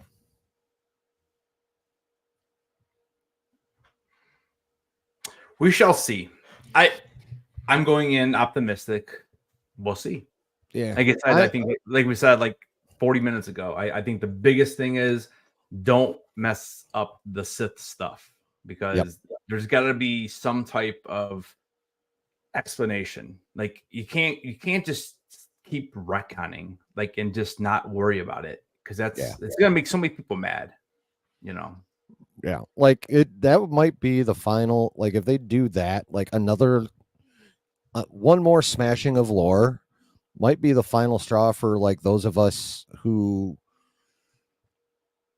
just want good shit and don't really align to either the toxic negatives or the toxic positives. We're just like, okay, if it's good, yay, and if it sucks, boo. Like that's where most of us are really at. But if they break lore again, that might be the straw for a lot more people that are just like, don't really want to deal with all the political inside polarization that's going on. They're just like, just give me my good quality Star Wars, pretty please. That doesn't screw up what's already there. Pretty please. Is that all? And then they do that again. It's like, fuck, man. It could get ugly. Like, obviously, best case scenario is they don't fuck up the lore and the show's awesome. I will settle for the show. I will settle for like even a semi bad show that at least honors the fucking lore. That'll at least, it may not save that show, but it won't like crush me the way Kenobi did. God, that show was just murder for me. Yeah, it was hard to watch. I mean, I don't blame you, bro. Yeah. I don't blame you. But yeah, so that's there's a couple of acceptable outcomes, and then there's like worst case scenario, which is like, I mean, Star Wars can never be truly broken. There's always going to be enough people out there to keep it going on a certain level. And there's a certain level they could get back to if they start doing shit right now. But I don't ever see it getting back to its peak. Like, it'll never get back there. Disney's done too much damage for it to ever reach peak again. It could improve, or it could go the rest of the way down the drain. And this show could have a lot to do with it going either direction. Yeah, I mean, dude, when Force Awakens was announced and it looked good and it was good, I liked it, and even Rogue One, because Rogue One came out right after that, right? I mean, I like Rogue One. I know it probably didn't do as well. Yeah. Because that was their plan. It was supposed to be Force Awakens, then Rogue One, then we got TLJ, then we got Solo, and they were going to do another one after Rise. I think that was actually supposed to be the Kenobi movie. Yeah, I think you're right. But then, have you ever have you run across the original script for that, or a rundown of the original script for that? For Kenobi? Yeah, for what the guy wrote the screenplay for the Kenobi movie. Have you run across any of that info? I feel like I have, but it's probably been such a long time. Oh, dude, it was so much better. He still had Reva in it, but she was written way better, and wasn't so much. She wasn't so much in the forefront in the movie. I mean, she was there. But I just don't understand why you had to have her, anyways. Like, you have all of these Inquisitors that we already know. Yeah, and they didn't do anything. They didn't do anything in the show, And then the Grand Inquisitor, she stabs. Mm-hmm. So he's not even in the show, hardly. No, and we all knew. Don't even get me started on that makeup. Holy fuck! Oh, that was horrible. That was horrific. Yeah, I don't know what they could have done. I mean, but gosh, it was terrible. Or get this dude, like who has a head that's skinny like that? What's his face from freaking King Kong? The hell's that dude's name? Those King Kong movies, the newer ones. Adam Brody. Oh yeah, Adrian Brody. Adam Brody. You gotta train him how to talk and stuff a little bit like it, but dude, he's got the head for it. Oh yeah, totally. I wish they would just use Jason Isaacs. Yeah. But no, they find the guy with the biggest head ever.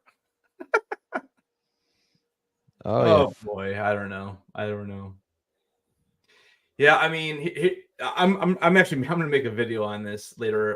So I don't want to give up everything, but I mean, there's like 5 things I think you can do to not mess this up, and I know one of them we already kind of talked about. Basically, just gotta mention Plagueis. You just gotta mention it somewhere, somehow, make it fit. you say that, people will go crazy, that there's that, and then and don't mess up the whole Sith thing, like you said. Yeah, he's got a skinny head. That's the face of a great. Look at that. They could have they wouldn't even have to tamp his hair down. Just build the fucking Mune skull right over that lettuce right there.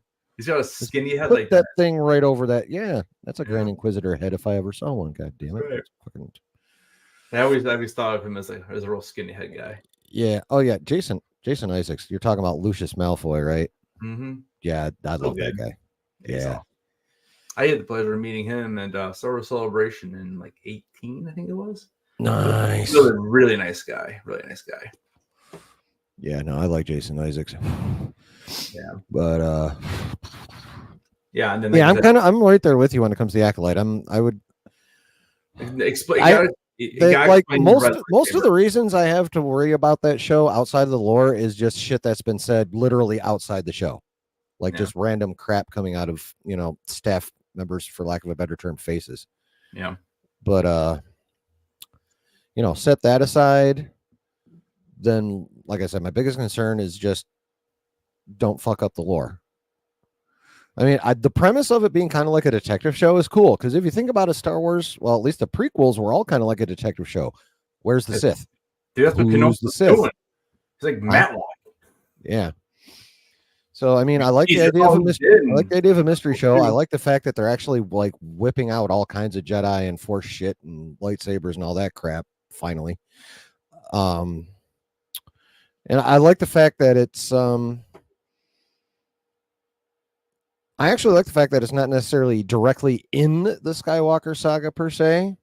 No, I don't have a problem with that. No, the key is it's a prequel to the prequels, so like there's stuff you have to respect, and they just that's all they need to do is just respect that. Yeah, and like I said, otherwise, like I said at the beginning of the stream, just make it doesn't have to be every little thing doesn't have to be connected, but you got to connect something. Yeah, like if you're gonna do this and you're gonna say it's on this timeline, then you got to connect something. If you don't want to make those connections, then move it 1,000 years in the future. Like then you can do whatever the hell you want. That's what they should do instead of the Rey movie. Just like go so far past the point where like Skywalkers are what they like to call the EU now. They're literally just legends. They're names with stories, and that's it. That would really be the best thing they could do. Or like even that idea of going back for what used to be called Dawn of the Jedi thing that Mangold's doing now called Jedi Prime. I don't know what the fuck that's all about. Dawn of the Jedi is so much better. Don't get me started on shitty movie titles either. Fucking Venom, The Last Dance. What the hell? Anyway. There's no way they can't call that Jedi Prime, dude. There's no way. No, that's got to change. That has to. It's so bad. That is just a horrible work. Well, as a working title, it's lame. Forget about a final title. Yeah. But I mean, that's a good idea though. Going back that far, like I have a Dawn of the Jedi Legends book. That's actually pretty cool. So I mean, there's a lot of stuff there that they could do that'd be really fun. That at most. It'd be very hard for them to fuck up that lore. Like if you go that far back, as long as you don't go completely retarded and ridiculous, you can do a lot of playing around back there. And like you said, if you go far into the future, you can do even more playing around. Like that's just beyond a mention here and there to remind people that it's like, okay, yeah, this is how it connects to the Star Wars we know by one name. That's all you need. Yeah. Like, you remind me of these legends I once heard of this guy named Lucas Skywalker. Just that's all you need. And then go from there. Whatever. But yeah, I know. That's another one on my list of what the fuck titles. Mando. Let's call the movie Mando and Grogu. Are you fucking kidding me with this shit? Yeah, like why? Again, we haven't seen a trailer, so we don't know officially if that's the title. But like, my God, dude, I hope they change that. Yeah, the Mandalorian and Grogu. Just I don't even know. That's not even a good comic name. Like, get a movie. That's not even good for something written. Yeah, they gotta change that somehow. But again, I just think they want the people who watch it on Disney Plus, the people who kind of started watching it because of Grogu. Right. They want them to understand that this movie is with them in it. And I think That is probably the easiest. The first trailer will tell them that. That's true. I mean, That's shit. true. Yeah. I mean, forget the trailer. Just, the first still, a movie poster. You get a poster, you get images for a poster before you get a trailer 99.9% of the time anyway. Poster. Better title. Man doing, there's Din and there's Grogu. Maybe a little bit of Bo-Katan in the back, hopefully bending over. But, oh, I love me some Katie Sackhoff, bro. I am a proud 2%er. You know about that one? No. Okay, so she was in it like last year or so, a while back, within the last year and a half. She was on Christian Harloff's show. They've been friends for a while. They even dated back in the day, I guess. But she was interviewing her, and she was talking about her role as Bo-Katan and the fandom. And I can't remember how she broke it down, but then she's like, "And the last percent just want me to sit on their face." I'm like, and she's the last 2% just want me to sit on their face. And of course, the memes immediately started flying. One of the ones I saw was, it was like her with that quote above it. And then it said the 2%. And it was that scene of all the clone troopers marching onto the ship from Camino.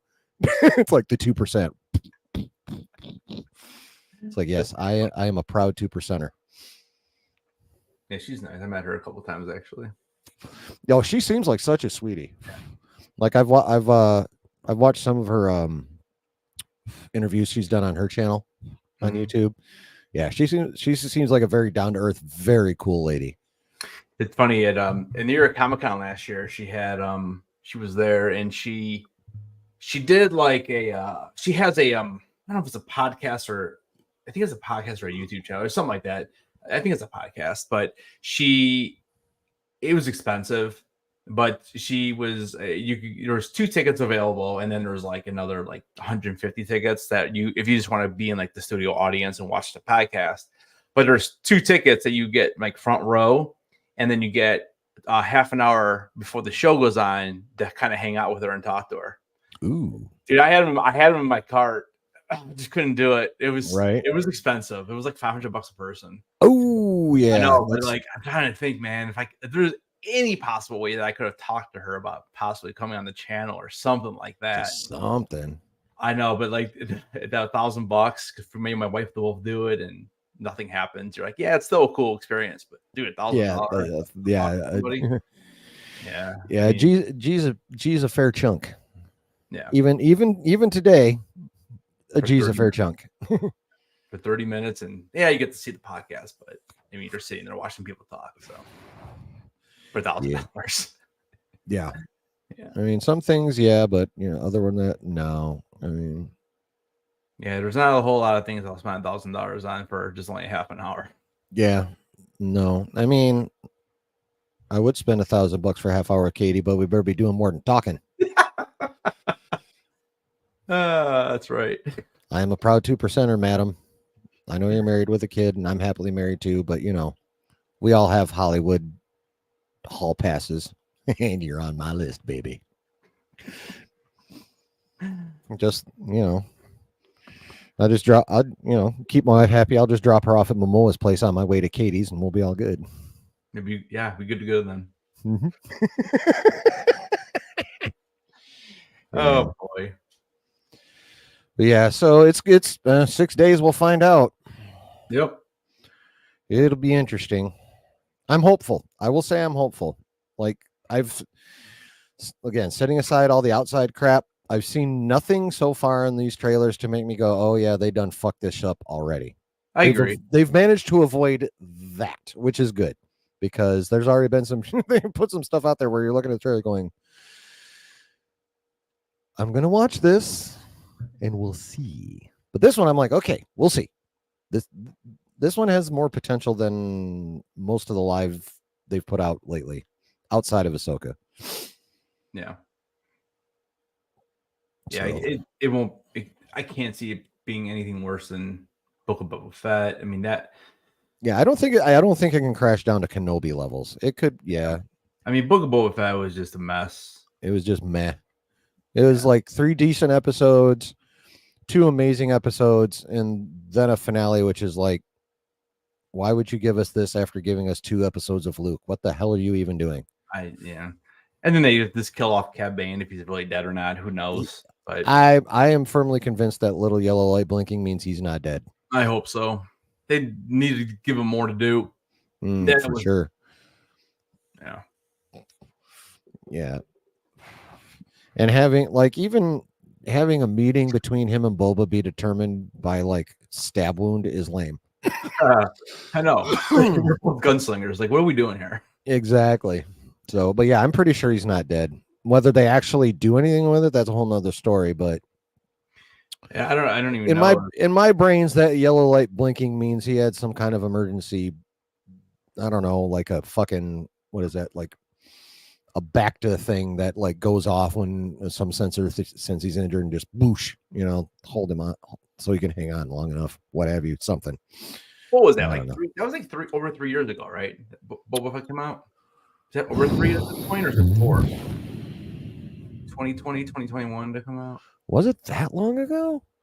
Because it was supposed to be Mando season 2.5. Oh yeah, it could be 2021. It's probably 2021. Because Kenobi came out, then Andor, right? Yeah, it was Boba Fett, then Kenobi, then Andor. Yep, 2021 into 2022. Yeah, because it came out late 2021. So late 2021. So okay, so yep. All right. So basically, just about 2.5 years ago. Yep, about 2.5 years. Yeah, first episode was released December 29th, 2021. So okay, except for one episode, it was early 2022. Interesting. So 2.5 years, we haven't heard any word about Boba Fett, and they were so heavy and brought him in so quickly, and nothing. Yep, nothing from Boba, nothing from Cad. Well, no, we had. Okay, I'm trying to remember how far Book of Boba Fett. Okay, yeah, technically his appearance in that last season of the Bad Batch would have been about 2 years, I think, before when he showed up in Book of Boba Fett. Because the Bad Batch all happened, I think, within 3 or 4 years, right after Order 66. Well, actually, be even earlier than that. That's like right at the beginning of the Empire, and Cad Bane and Mando's like 5-6 years after return. So yeah, you're talking like 25 years. Yeah, 25-year gap in that one. Shit, I forgot. I didn't realize it was that big, but fuck yeah, it's that big. Because Bad Batch is basically right after. Yeah, well, the first episode of Bad Batch is Order 66 day.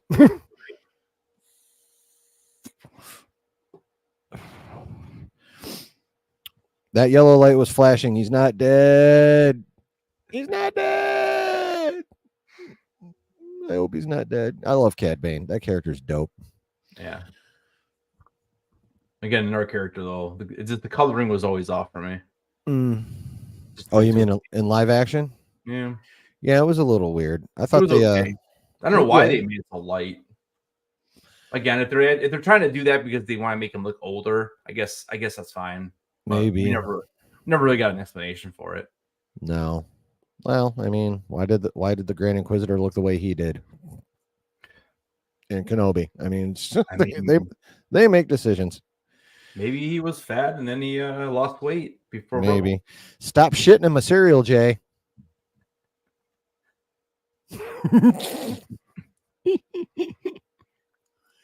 Oh man. Anything else you want to pronounce on, bro? No, dude. I'm just can't wait to see it. I want to see what it's like. I want to see what it's about. I want to see if it's gonna be good. You know? Yeah, me too. And it's over now, Justin. It's okay. You never have to. Well, other than in the occasional reference, you'll never hear about it again. Yeah, Bad Batch was totally mid. I hated the first 2 seasons. The last season was at least, yeah. I don't know. I never liked it.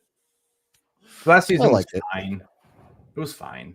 It's just so weird that they spent the entire season basically talking about cloning and all that, and I don't know. We didn't really get much resolution on it. I don't know. It was mostly more. Unfortunately, it's Mando. So yes, Justin, we know it's a carbon copy of Mando, evidently. Actually, he makes good points about that. That's the messed up part. He really does. But I feel like most of that was just to justify Rise. Honestly, yeah, I thought it was. despite being George's Padawan, Dave does toe the company line in certain situations. So he's a lot of his work lately has been attempting to make Rise at least somewhat more palatable. Yeah, no, it's you could tell that's what they were doing the entire season. Yep. That's why I thought it was so weird that the ending, like, first of all, like a couple of those guys should have died, but whatever. I mean, it was way too much of a happy ending for that kind of show. Oh yeah, I thought there was going to be like some big ass clone rebellion, mass assault on Mount Tantus, and a lot of dead people, and that didn't happen. Yeah, I thought for sure a couple were gonna go, and I don't know.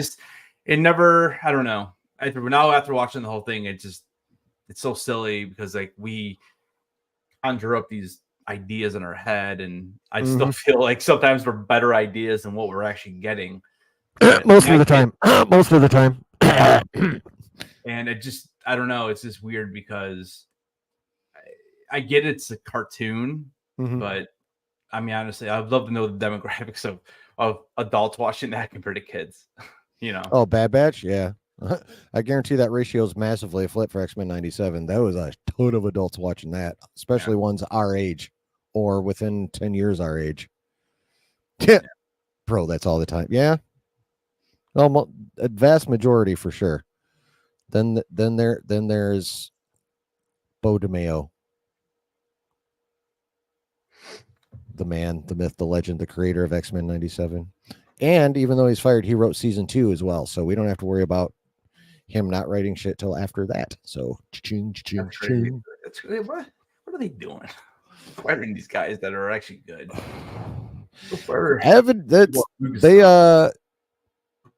There's probably never going to be an official word, but a lot of what's floating around out there says he took being hard to work with to a new extreme from what's kind of going around out there. And like how bad is not known, but it had to have been something relatively serious because they canned him literally right before the red carpet premiere. Wow. Right before it. That's crazy. Yeah. So I don't know what the hell he was doing behind the scenes, but that motherfucker wrote a hell of a show. Holy crap. Yeah, I'm definitely have to watch that. Yeah, like personally, if I'm Feige, I'm calling him up and being like, bro, shit happened. We know this, but we both know that you're a badass fucking writer. How much would it take for you to just be an uncredited writer and still give us badass shit? Yeah. Name a figure. Yep. It's yours. Mm-hmm. That's what they should do. Like anything X-Men, he should be writing. Period. Even the new movie, even though he's not, it's that other guy. But that's all right. That's all Marvel shit. That's for another stream. But yeah.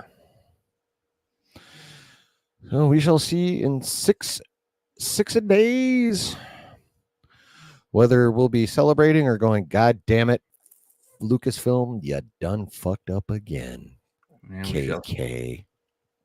Gotta get her out of there already. Well, suppose her contract is up in August. We know this. And of course, there's still the scuttlebutt constantly floating around that Feige might go over there after Secret Wars, but Secret Wars at the earliest is still not till 27. And it honestly wouldn't surprise me if it gets bumped to 28.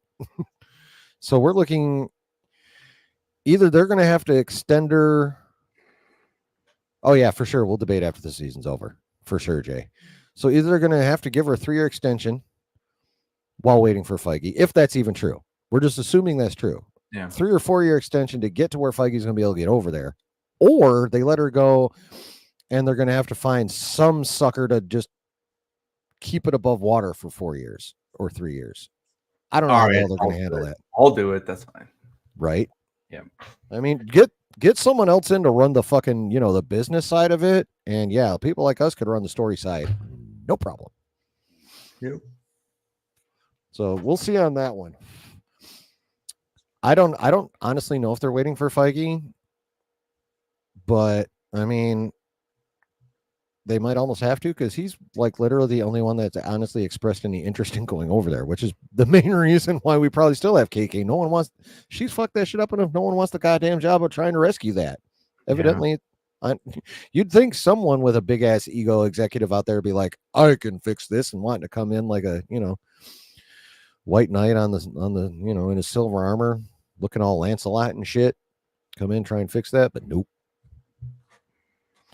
Evidently, she's made that too much of a reclamation project for many people. And it wouldn't even be that hard, really. It would require patience from Iger because they'd have to take at least she's marked her territory. Yeah. I mean, they would literally probably have to like shut everything down for like 2 years, other than outside of animation and maybe a couple little things here and there, but it could be fixed with a little bit of rehashing and much better story writing. Yeah, well. All right, you about done? I'm about done. We've been doing this shit for 2 hours. Yeah, man. Like I said, we'll see. And I know you'll be breaking it down. I'll be breaking it down. We'll definitely have to get together again. And we'll at a minimum when this bitch is over. Yeah. I'll probably. It's tough because I know I'm gonna be on vacation. I don't know what I'm gonna do with the last 2 weeks because I'm on vacation both those days. Yeah. I mean, anytime after it's over, it doesn't have to be the fucking day. It could always be in August too. Yeah. Yeah, but for sure. I gotta figure this out because I know my co-hosts have been asking me. He's like, "What are we doing?" And I'm like, "Dude, it's gonna be like I'm going to San Diego Comic-Con. We're going to Vegas. Like we're doing a West Coast trip, and I'm gonna be gone for like 2.5 weeks. So I'm missing like 3 episodes of House of the Dragon, and I'm missing like the last 2 of Acolyte. How do you feel about like a 215-pound piece of luggage on that trip? Got room on the trunk, I think. Sweet. Yeah, so I'm just trying to figure it out. Like I've done lives from hotel rooms before. It sucks. It's but yeah, I'm looking. Yeah, I mean it's always fun. Yeah.